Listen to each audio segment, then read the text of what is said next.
Today I'm joined by Dwayne Wise, recruiting coordinator of Team Durant of the EYBL circuit. Welcome to the show, sir. Thank you for having me. No problem. So can you kind of go into your role of recruiting coordinator? What exactly does that entail?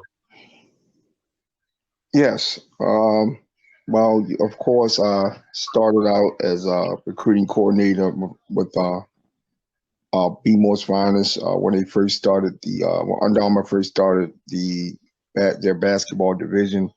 That was with my younger cousin Mark Karcher, where he was the director, and the role has expanded in many ways, especially with myself being a former volunteer with DC Assault years ago, with Mark Karcher being the first Baltimore talent to actually join the DC AAU program. So I sort of learned the ropes technically under then Curtis Malone back in like the mid 90s, 95, I want to say.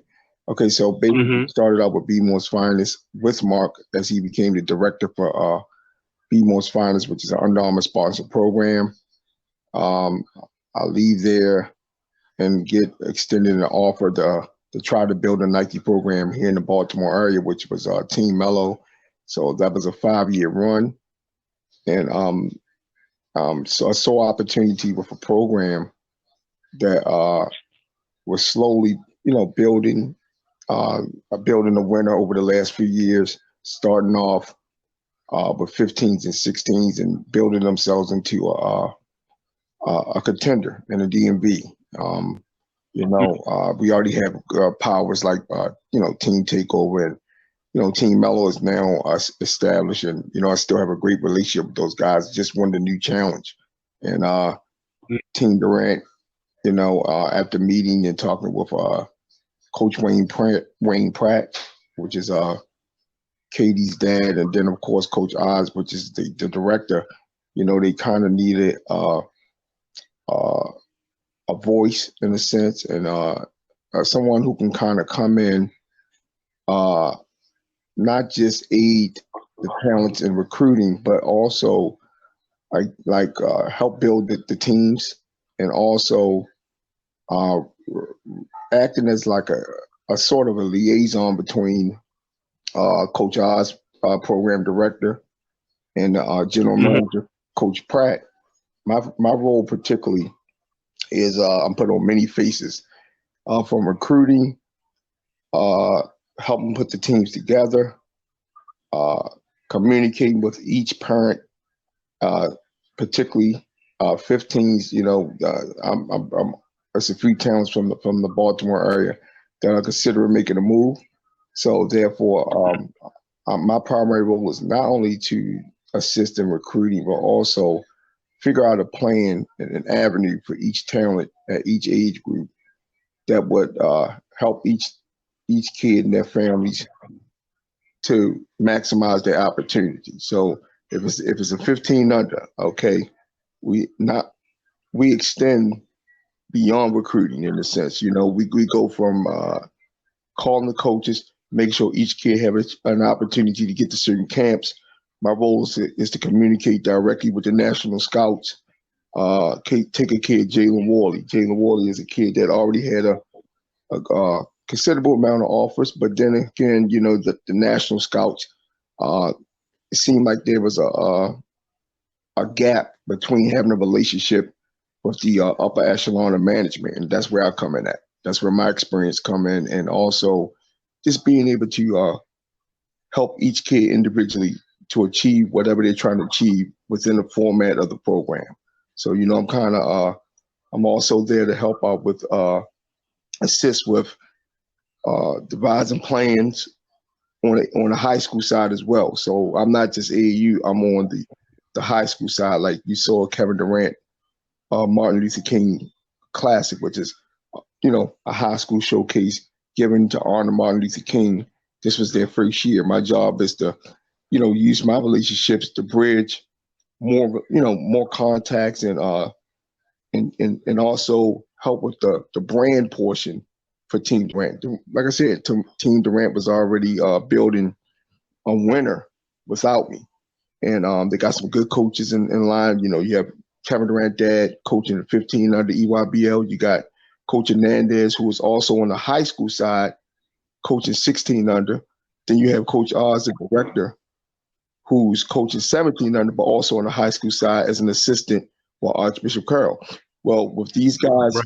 doing both projects, you know, high school and AAU, I'm the one guy who's not coaching, and I can also keep us current all year round on both sides of the field. You know, so like I said, I'm taking on, even though I have a title that says recruiting coordinator, my role was expanded by daily. You know, like I said, from recruiting to also setting up a plan for each kid during AAU, and also making sure I'm maximizing each kid's opportunity within each team. You know, so like I said, it says recruiting coordinator, but I'm putting on many hats with the program. Got it. So I have a question for you. It's actually more so of a scenario. So let's say now that you're moving more so south into the DC area, you are a Baltimore guy, and you do wear one of the hats of recruiting coordinator. Let me run this scenario by you. There's a kid in Southern Maryland. He's headed to play 16U this spring summer. Phenomenal kid, 6'8". The program he's currently with is not a circuit team. His parents have expressed interest in him possibly joining a circuit team. As a recruiting coordinator, how would you approach that situation? Some situations I wouldn't touch, only if I'm asked. Okay, Mm-hmm. So case in point, if he's 16 under, Coach Hernandez, I was 16 under coach, is also very experienced. He also had a chance to work as a Nike Elite 100 camp counselor. Mm-hmm. That would be a situation where, as though if we have a guy like Coach Hernandez, who's also labeled as a recruiting director, prior to me coming here, he's 16 under coach, and if he recruited that talent and he has a great relationship and bond with that particular parent, I wouldn't necessarily have to touch that, because, you know, we still all working together. I'm only there for not just the kids that I recruited, but like I said, here's a kid, Jalen Worley, 17 Mm-hmm. under. Coach Oz has had a relationship with his parents over 15 years, but obviously we're at war each year. One thing about this business we in, you know, you don't know if you have a talent till he walks in the gym, you know, and Right. you take a kid like Jalen Worley, who I had no relationship with, like I said, because I'm new to the program coming from Team Mello. Okay, that's a situation where, you know, Coach Oz said, hey, I need you involved. You know, we got a lot of people pulling on the kid, and there's some things that I don't know how to explain, and you're very good at in terms of articulating that understanding and letting them know what we're trying to do and the plan for that kid. So then, therefore, I will come in, break down my experience, also kind of let them know what the scouts are looking at, and also show them how to coordinate their visits, what matters, what doesn't matter, what the difference in unofficials driving distance versus officials flying. I'm doing a lot of that, you know. So a situation with the kid that you just described, Mm-hmm. 16 under, obviously Coach Hernandez has a great relationship there for that kid to be coming to our program. So the only way I would get involved with a talent like that is if Coach Hernandez said, hey, I want to introduce you to the parents, because being that he's coaching, my job is to get an idea of who's already recruiting, then the schools that's not recruiting them. My job is to put schools that I'm already have a relationship with attached to that, and get an understanding of what they're trying to get out of this, and also take a look at the kid myself and find out, with my knowledge of playing ball and being around it for 20, 25 plus years, my job is to figure out how I can maximize his exposure within our program format. So a situation like that, Coach Hernandez would directly deal with that, unless it's a situation where we might be losing them to a rival program that has just the same amount of resources, then I would step in and make sure that they understand that they're safe to play with us, and moving forward, build a relationship with them to support Coach Hernandez, who would be the 1600 head coach. That's how I would handle a situation like that. Got it. So let's say for the 17s, would the situation be similar? Would it go through Coach Osman Bangura, or would you then take the run of a player possibly for the 17s in recruiting, or since Hernandez is doing 16, how does that work for the 17-year-old? Okay, this year particularly, and me and Coach Hernandez have a great relationship as well with the 16s. This year particularly because of some of the talents that have rejected to follow me, and I'm not going to name them all over the phone because we got we have a big training camp this weekend at 15 under. My primary role, like I said, extends beyond recruiting coordinator. I'm doing a lot behind the scenes with KD Dad as well as Coach Oz to help build this program. Even communicating with the NCAA to make sure that we're not, we are following the guidelines. Like case in point, when I first came to the program, the first thing they asked me is we got an email saying that we were in a violation at 14 under because we played in an event. Of course, this is not my time because last April I'm down with Team Mello still. But here's the situation that I come in, based on the experience of dealing with the NCAA. I said, hey, well, when we play up at 15 under, they have asked you guys to play up at 15 under. The violation is because we weren't registered and college coaches were sanctioned to come watch us play. Well, he asked me to make the necessary phone calls to find out what we have to do to get that cleared. And, I came in and made those necessary calls and, pretty much got us in a situation where, we got cleared. It was a misunderstanding. So like I said, my role extends well beyond just a recruiting coordinator. I'm bringing a lot of experience on as an extension to our upper management. Got it. So recently with two prospects that actually played for Team Durant, Rodney Rice and also Jalen Worley, you mentioned him earlier. We've seen Jalen Worley recently have an uptick in his overall ranking. I think he went from being unranked to, what is he now? Yes, he's ranked 20. He's ranked 28 on Rivals.com and ranked 30th on 247 Sports. Now, let's mention kid Rodney Rice. That kid is very closely associated with Coach Hernandez, 16 under. Very so. Okay, that's a kid we can use for example. I didn't have a relationship with that kid. When I first came to the program in September, Coach Hernandez asked me to help him because he's one of our marquee players, and he's also very good. He's kind of under the radar nationally. So with that conversation, he now introduces me to that particular kid. I said, let's get him into the Pangos Fresh Soft All East camp. I make the contact with guys like Dean Chagonis, who's the CEO. Let him know where I am and that I'm now bringing my resources with Team Durant, my position. That's a kid that I've been pushing along with Jalen Worley. That kid was another kid unranked when I came to the program. And it's not just about ranking, but it's just about perception. We have a kid that warrants those particular offers. Well, the national scouts today had to have a relationship with them as well in order to continue to build his profile. As his profile builds, the Team Durant profile overall builds, and that's very important. That's why you didn't see you saw a situation like Earl Timberlake, who's ranked, but that's a kid that ventured with a high-profile program like Team Takeover and the Team Loaded. Well, when you start talking about a guy like Keith Stevens, who started off the same time I started off at, which is mid-'90s with DC Assault, he has a strong ties from not just winning, he has a strong relationship with the scouts. Here's a situation with Rodney Rice, kid can play. But obviously there's something missing because, you didn't see him ranked, nor did you see, other high-profile schools jumping on him when we know his talent warrants that. Well, that's where I come in at. From dealing with kids like a Dwayne Morgan, top 25 in the country, and, Tyreek Owens, who was just playing for Texas Tech. I have a strong relationship with those guys going all the way back to Mark Carter days, back in '96, playing on that DC Assault team. And there's once those relationships are established, again, Rodney Rice and Jalen Wally, those are two kids I particularly have been working with since September, since joining the program. Both kids, Rodney Rice is ranked top 60 between Rivals and 247 Sports, and then you see Jalen Wally top 30.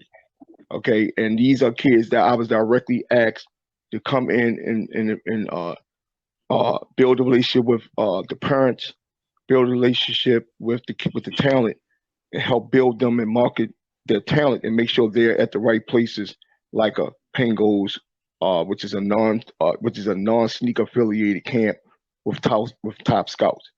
You have a kid like Rodney Rice go to Elite 100 camp. He's a standout.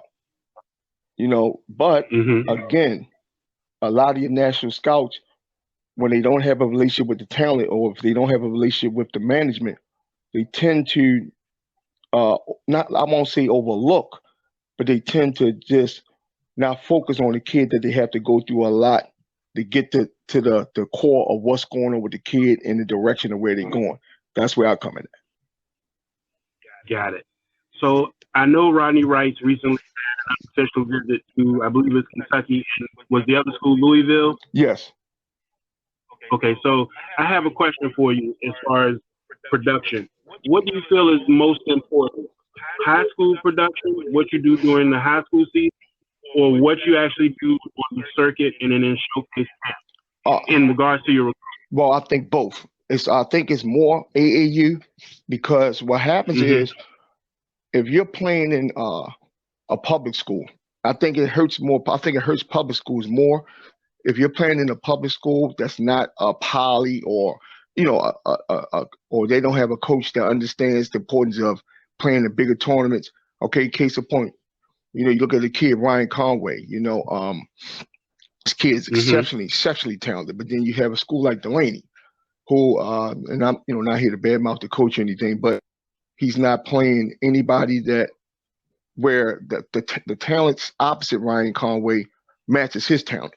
Well, obviously, if you're not going to play talent, or you're not playing teams that offer other Division I or mid-major to high-major Division I talents, obviously you're not going to draw scouts. You're not going to draw scouts that would originally focus on AAU to the high school side. So to get a scout to come watch you play on the high school side, like a Paul or Six or St. Francis, like here in Baltimore, you have to play in top tournaments. If you're not playing the top tournaments, you're not seen during the high school season. So case in point, so when you ask about production, you can average 50 and on the high school side, but if you're not playing in certain tournaments where certain scouts see as relevant, you just don't get seen on the high school side. Also, we have to make note that college coaches very seldom get a chance to make it out unless it's a priority recruit, or you're playing in a top high school tournament. A lot of times, college basketball is going on while high school basketball is going on. That's another thing that has a negative spin when it comes to high school production. The only time they get a chance to see you all together is during the sanctioning periods of high school. I mean, AAU. Now, they do come to high school games, and they do come to it is helping some that the gap is closing with them having more contact with the high school coaches as well, coming around with the new rules, but it's still not the same. If let's take the Nike EYBL circuit, for instance.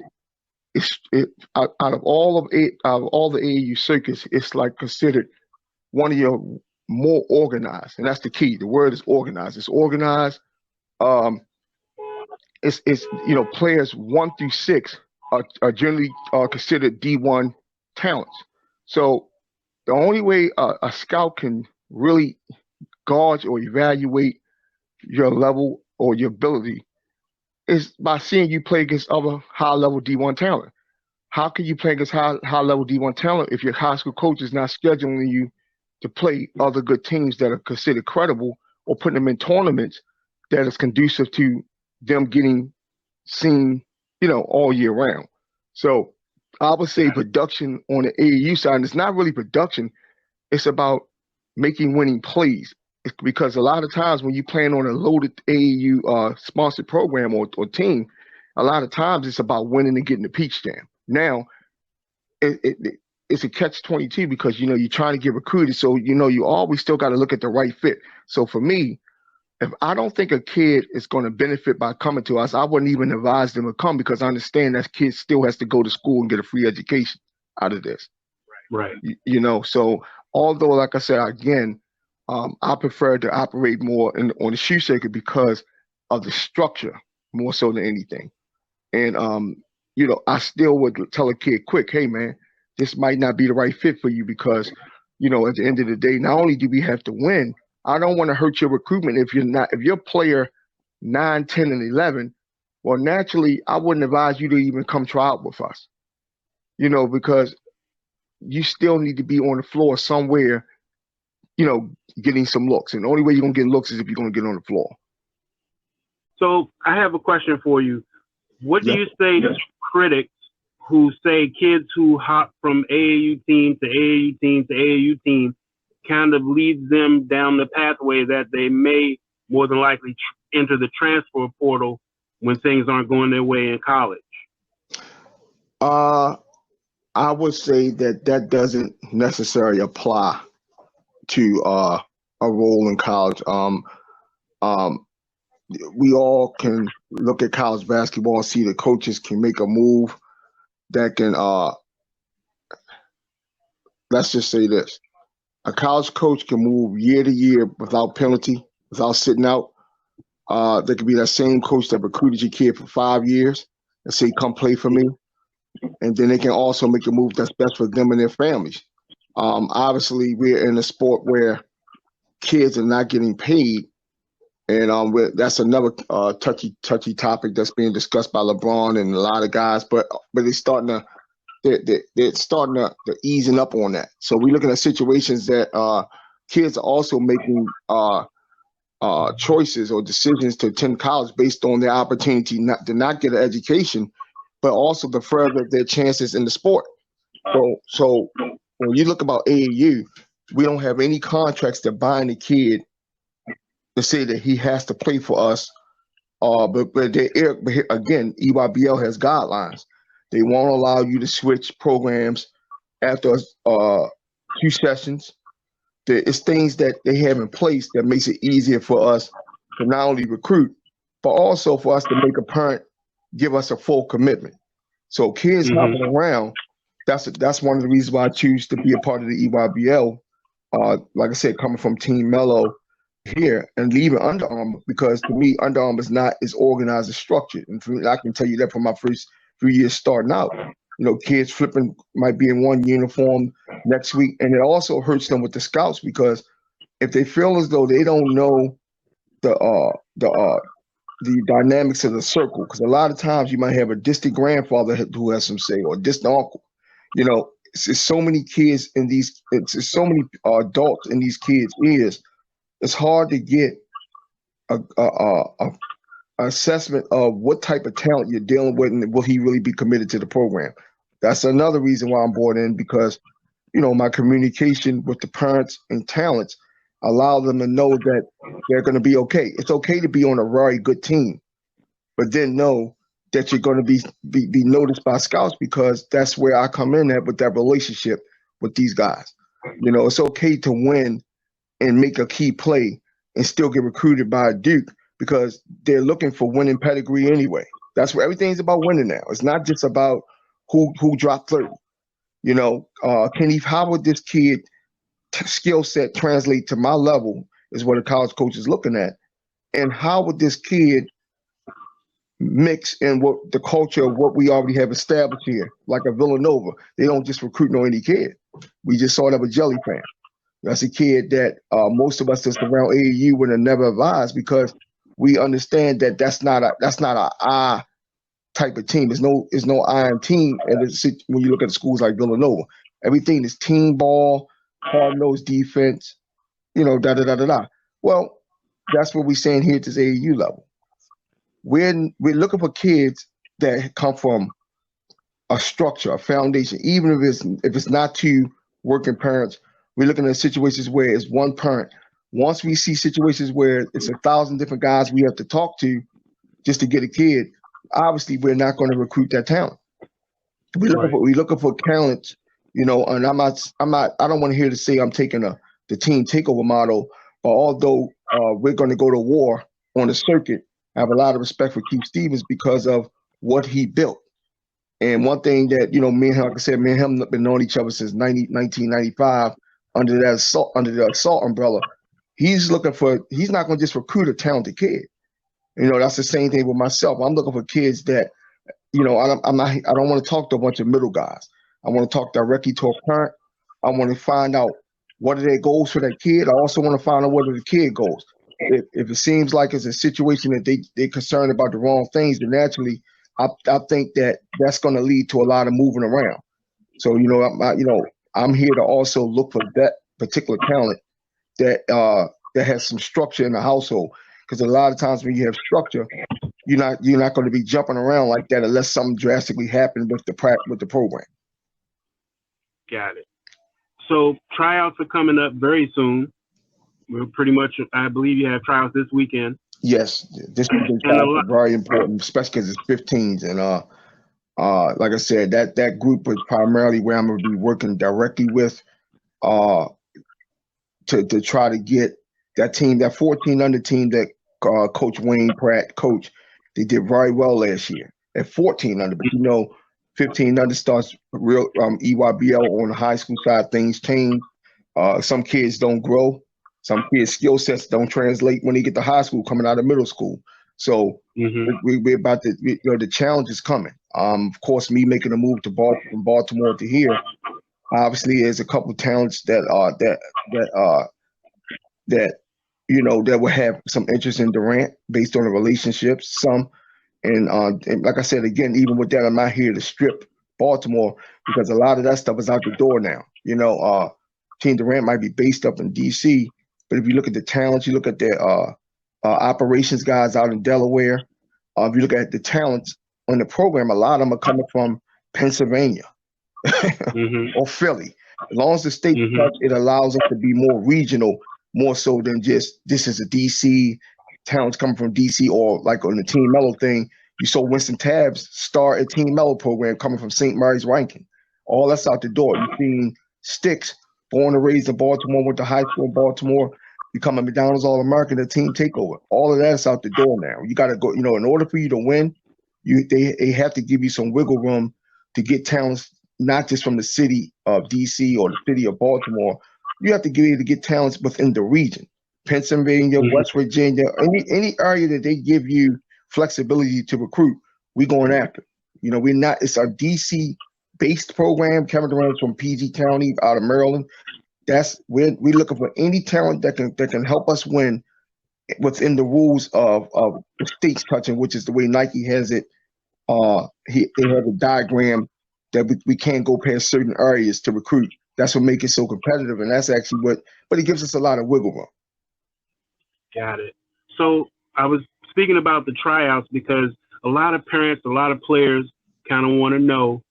They show up at a Team Durant practice, which is a EYBL, circuit team. What can they do in that tryout to stand out, to be noticed? Is there anything in particular other than, just going, I guess, 100 in everything? What would be some of the tips that you could give for a kid possibly to stand out in an upcoming tryout? Okay, well, like with every program, especially when you talk about a Team Durant or just say a team takeover, let's just say, or a Team Mello, who the core players, you kind of have an idea of your core players that may be returning because, you're going to stay in contact with those particular kids and parents all year round, especially if they were a major part of helping you win the year prior. So what happens is, the tryouts are pretty much to say it might be some kids that we don't know, and that can help us win at 15s. We don't want to close that door of opportunity for a talent that can be a major part or piece to helping us become stronger as a team.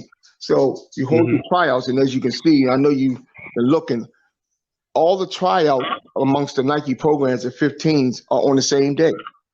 That I can tell you this right now, that they're behind the scenes, we are all friends behind the scenes. We're going to compete, but behind the scenes, we all Nike at the end of the day. Okay, so you got us, Team Durant. You have Team Melo over there. My guy Donald Duncan and them and Bay Frazier. Then you got Team Takeover, which is Keith and Doug. Okay, there's conversations being held to say, let's all hold our workouts on the same day. That way, apparent, and it's not only the same day.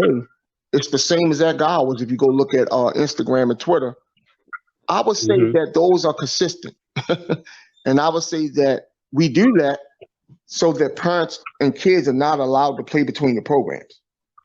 Okay, right. So our 15 under workout and tryouts are held. Of course, we start on the 7th, and then we also go on the 8th. Well, if you look around, that's also Team Takeover, and that's also Team Mellows. So it's a coordinated effort between organizations. Parents, we don't allow. Okay, Winston Tabs played with Team Mello, but then we know he still lives in that area, so we know it's a hike trying to get to practices. Well, there's a phone call being made to say, "Hey, Winston Tabs want to come over? What do you guys think?" We don't just take each other's kids without having consideration for the respect we have for each other on the Nike circuit. It's a different kind of code over here. And that's one of the reasons why I'm a part of the EYBL, because it's structure in place. We're not going to allow a parent to play between the programs or a kid to play between the programs. So a lot of times, like I said, again, if you look at our, which is Team Durant 15 under tryouts, those times are consistent with Team Takeover and Team Mello. So we will find out what kid genuinely has interest in our program, and because they can only walk in one on these 2 days. Going back to your original question, what are we looking for? Okay, if you might have a core 4 or 5 players returning, on this circuit, you really have to carry 10 or 11, not just because of the injury situations, but you really have to be deep to win on the EYBL circuit. So player number 7, 6 through 10 is just as important as player number 1 through 5, because you can't really have a drop off if you're trying to get the Nike Peach Jam, which is the ultimate goal, the Peach Jam Finals. Can't really have a drop off. Okay, so just say 15 under might have a core 4 players returning. The roster has to be filled with other high level, at least Division I hopefuls. Okay, so when we see kids coming to the gym, let's open up the gym and roll that ball and let them go at it, and let's see. It might be something that wasn't good in middle school, or just say we just don't know. Well, we're going to find out, because we're going to open the door and opportunity for kids who have never had a chance to show what they can do in front of the Nike members. That's what these opportunities are for. These opportunities are for players 6 through 10, and even in some cases, push the starter. Got it. So I know you've been dealing in the AAU realm for a very long time. You've dealt with players, you've dealt with parents. Give me the craziest thing that a parent has probably said to you about their player. Oh, well, a lot of times you get most of that at the middle school level. In the middle school, everybody think their kid is LeBron. It's so funny, man. On the high school side, by that time, in most situations, they normally get it by that time, because they start realizing, wow, it's a different animal. Nobody's going to pacify your kid. In middle school, you got parents making up rankings. You got parents writing about their own kids. And that's why I explain to every last one of these kids, what you did in middle school don't matter. It's out the door. It's just like when you go to college. When you go to college, all rankings go out the door. You got to be able to perform. In middle school, and that's why I kind of back away from the middle school, because every parent at middle school, they follow these little rankings and stuff like that, and think that, oh, my kid was ranked number 3 in the country.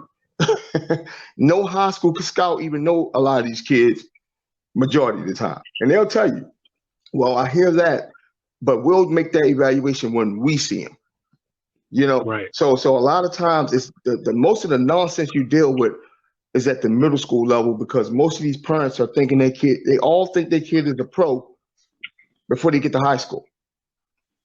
You know, and that's probably one of the hardest things you deal with, is watching these parents and kids yelling at these kids. You know, for me, middle school and elementary is just learning how to play. It's not even about winning. It's about developing, learning how to play the game. I don't care anything about who won in middle school. You know, it's all about development. You know, let's see if the kid really likes the sport to want to play in the high school, or want to play AAU on the high school side. But, you know, you see a lot of parents at the middle school today looking at middle school, they're looking at those rankings in middle school, things that I don't value. They tend to think that most, not gonna say all of them, but a lot of them that think their kid has already made it and they haven't done anything yet. Got it. And that normally at the middle school level. I have just a couple more questions for you.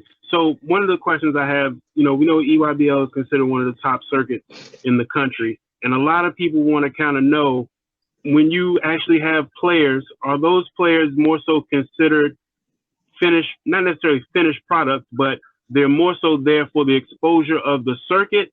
Or how much development goes into that player while playing within that EYBL program?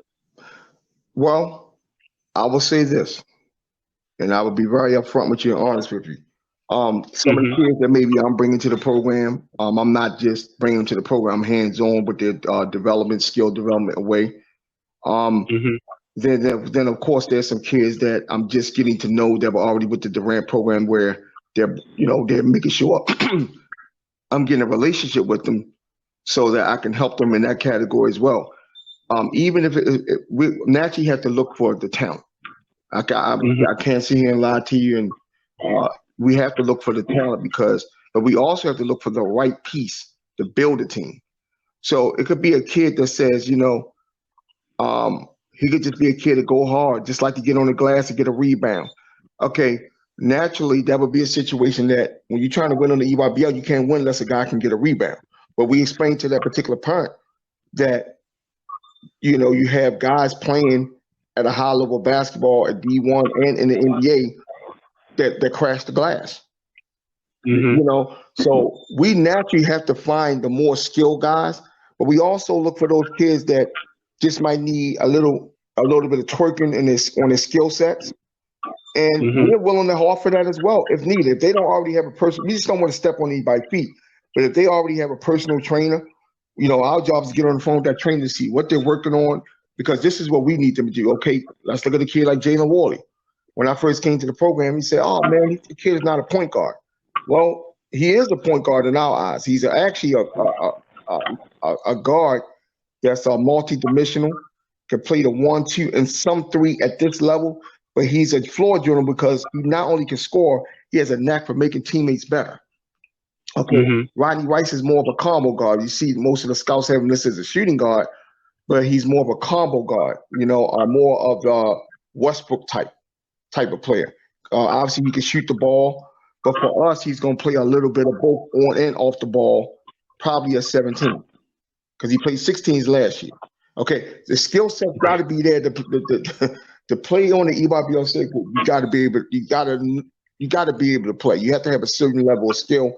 But that doesn't mean that because you playing on the EYBL, you're better than the kid that plays on the Under Armour circuit. It's just that the team structure and overall concept of winning is more emphasized than other circuits. Under Armour, trying to compete with Nike, to them it's about getting individual talent. Okay, Adidas is similar. Nike has created a format that, winning, getting a peach jam, it's all conducive to USA basketball. They have created a format that's conducive to USA basketball, which is building a team, not a team of individual players, but a team of collective talent, putting them together, molding them into a winning product. And that's why you see so many college coaches value EYBL, because they know that they already been introduced to winning. You can't come on the EY. We're already down from 42 programs to 36 at 17 under. They make it. It's a business. They turn it. It's a business, and they narrow the gap of who can play on the EYBL circuit. 32 teams is not a lot of teams at 17 under. Now, you might have more teams at 15 and 16s. Those are the programs that don't have a full Nike contract yet, but they're allowing them to build into a 17 under eventually. They're giving you opportunity. But in terms of 17 under, there's only 36 programs this year that have 17s, 15s, and the 16s. And, you know, they're making it harder and harder, but it makes it more competitive because you got to step your game up running the program, and you have to step your game up as coaching, and it forces the kids to get better. Got it. So I know you're a Baltimore guy at heart. Yeah. And I know you've worked with Team Melo before. You've had a relationship with Carmelo Anthony. And now he's in the NBA again, and he's playing at a very high level again for the Portland Trail Blazers. What are your thoughts about Melo going forward? Because there's some rumors possibly of him a reunion with the Knicks, but not just that, but also can you kind of talk to how he was able to turn that corner and make himself productive again in the NBA? Yes, first of all, Carmelo Anthony has never lost a beat. I can tell you this from watching. I've been watching Carmelo Anthony since 8th grade here in Baltimore, playing with Mount Royal program. His footwork has always been phenomenal. His ability to score has always been phenomenal, and it really turned up more his sophomore, junior, and senior year of high school. So, reading what the media was trying to do to him, or try to just say what they were trying to portray, a lot of times it becomes clickbait. You know, one guy talking bad about him, then he might struggle a little bit. Then it just everybody, you know, like you said, when it rains, it pours. But at no time did I think because of what happened with with Oklahoma City, or what happened in Houston, at no time did I think that had a lot to do with him on the downside. Oh, yeah, you slow down a little bit because naturally as you get older, you don't have the same legs. But when you just talk about skill set, he's one of the few players. If you look at Sam Cassell here, Sam Cassell didn't survive in the NBA by dunking on guys. Sam Cassell didn't survive in the NBA due to his athleticism. Sam is just like Melo. They have an old school fundamental skill set, which is a mid-range game and a consistent three ball. And Sam footwork was just so different from a lot of traditional point guards that are athletic. He's not like an Allen Iverson. You know, Sam Cassell survived all these years because of his ability to shoot the basketball and his craftiness with the ball, whether posting up smaller guards, knowing how to get a shot. I grew up playing with a guy like Sam Cassell in the same neighborhood. You know, so Carmelo Anthony's success, although it's surprising to others, it's not surprising to us because it was just about giving the opportunity, and he actually broke with the use of social media, like guys like Steven Jackson and those guys. I think the media, the pressure from the media, you know, showing that, hey, this guy is just being unfairly treated. Then looking at Houston now, where Russell Westbrook is now playing with James Harden, and then you got Chris Paul, you know, playing, you know, with the movement that's going on. How is this Melo fault? They didn't do too much. Right. They didn't win, you know, when he left. So obviously it wasn't Melo. It's just that, you know, it's some things that, you know, I don't like to use the race card, you know. I don't like to touch that as much, but I do think it has a lot to do with racial profiling to some degree, you know. And I think it also has a lot to do with certain players speaking their mind. Melo is one of the kind of guys like you see like a Muhammad Ali type. You know, he talks about things that they're not just athletes. You know, they talk about social issues, and being that he might have, you know, it might have been on a little bit more than he can chew probably at that particular time. I think that also had a direct impact on them not giving him an opportunity. Carmelo Anthony always can put that ball in the hole.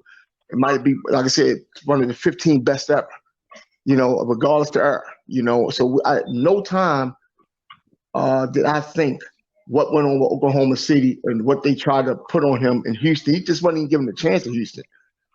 You know, come on, man, 10 games. You know, we here in Baltimore, and not just us, all along the NBA, you remember Kobe Bryant said he might be the hardest guy to defend.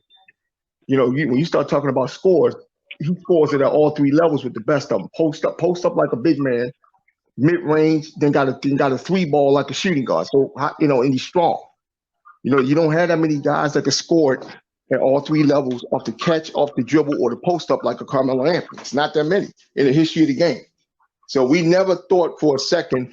We knew that if he got the right opportunity with the right team, we knew that he can at least give us 16 to 22 points a game with his eyes closed, given the right opportunity.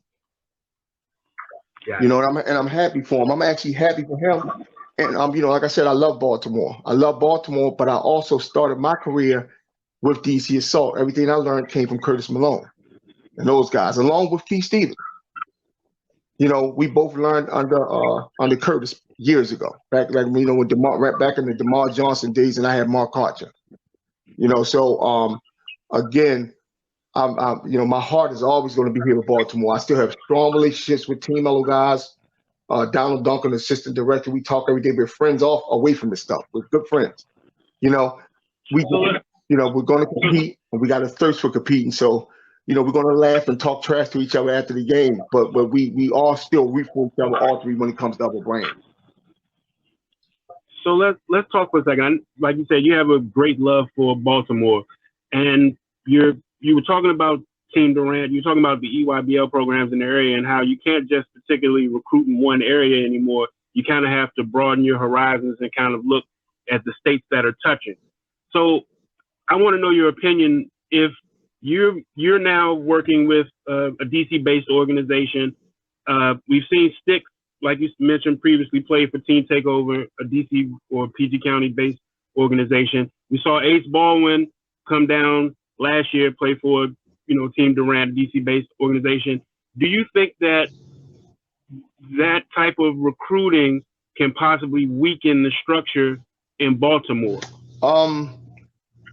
That's a question I get asked every day. Again, for me personally, my vision was not to tear Baltimore down. My vision is to further my relationship with Nike. I see some opportunity there because Team Durant has that partnership with the St. James facility that's just unlike any facility in the country. That's a partnership that gets us over the hump, because you come into a facility that has restaurants, you have every type of extracurricular activity. You can come in there and you can date, you can bring your wife, you can bring your husband, and spend a whole evening in this facility. It wasn't just the program, because it's a lot of great programs in our area. Okay, but when you get a facility like that and attach yourself to, I'm thinking about high school events. I'm thinking about building a lot. I talk to Kevin Durant dad every day. I talk to Kevin Durant dad on the phone 3 to 5 times a day, along with Coach Oz. We don't even call each other. We call each other brothers. In that short period of time, we just have gotten that close. So what they're doing overall, it's not just AAU. It's building high schools, doing events. It's they're building, man, and they coming. And and my thing is, it's not about Baltimore. These guys have the same thirst that I have, which is competition and competing. And with that understanding, we're not just here to say we're the best in Baltimore or DC. We want to be the best program on the East Coast. They think big, man, and they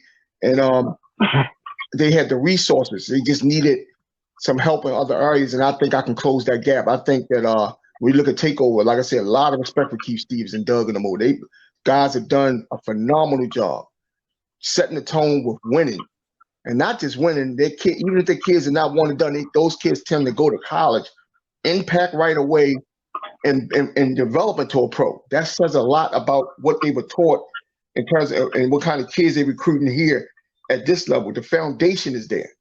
We're trying to have that same motto, but we're trying to now take it over. We don't want to just say we beat Boo Williams or we beat the Takeover. No. We are trying to make the Durant brand the biggest thing on the East Coast, and being associated and partnered with that facility is going to help that. And I saw that opportunity, and I talked to Donald, my guys at Team Mellow. I gave them a heads up early, like, look, some other things I want to do in the sport has nothing to do with trying to compete or tear my city down.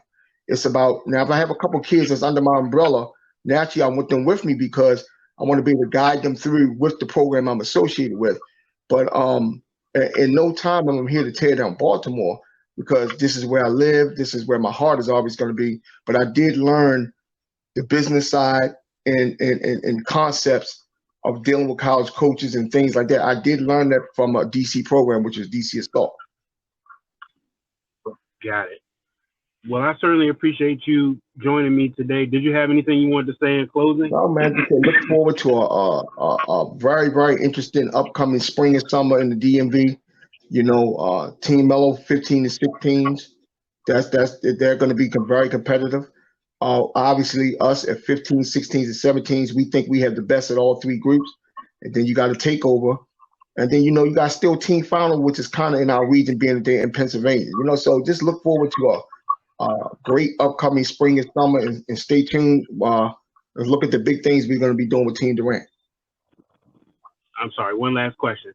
Can you give me a player who may not be the biggest name right now, but you feel may have a breakout spring and summer for Team Durant? Yes, Sean Simmons. Sean Simmons, I recruited a kid out of Friends Central. He goes to Friends Central in PA. He's at a program that's similar to Gilman or similar to like maybe up in that area. What's the school coach Singletary coach? Sidwell. One of those schools that are just high academics come first. One of those kind of situations. They haven't played in a lot of major high school tournaments yet, but he's an animal. At 6'6", shooting guard.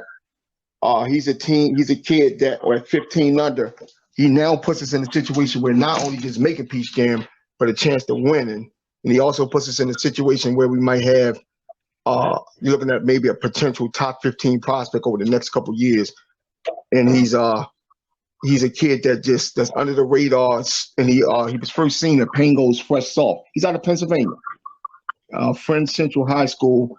And he was a phenomenal freshman that plays on both sides of the floor. So you said he's playing 15s this year? He's playing 15. The plan. That's where we go again with the plan. And this is where I come in again is to play 15s and maybe do 2 years of 17s. Once he shows like that he can dominate his age group and win. And the plan that for maybe after this year, if bearing that he has the success I think he's going to have, and as a program we all think he's going to have, then maybe he can make that jump to 17s and go to the next 2 years after playing 15s this year.